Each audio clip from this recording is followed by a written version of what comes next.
May dalawang mukha ang gutom na matagal nang kinahaharap ng bansa. Ang gutom ng magsasakang buong araw nagtatanim pero kapos pa rin ang kita. Ang gutom ng pamilyang walang maihain. Ang ugat ng problema, maraming dinadaan ng mga middlemen ang mga ani. Nagmamahal ang pagkain pero lumiliit ang kita ng mga magsasaka habang nahihirapang makabili ang mga pamilya. Ito ang binago ni Pangulong Ferdinand Marcos Jr. Ang presidente natin napakalinaw ng instruction sa amin noon, huwag kami bibili sa mga malalaking kumpanya. Unahin ang mga farmers co-op. Lahat ng mga benepisyaryo ng walang gutom, sa farmers co-op rin tayo humahango. So sir, yung farm niya, doon na kami bumibili. Noong nakaraang linggo, dinayo ng Pangulo ang South Cotabato.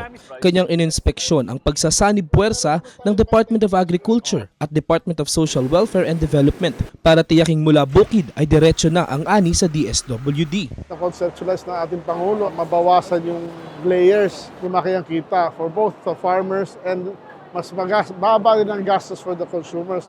Pinakinggan din ng Pangulo ang mga pamilya.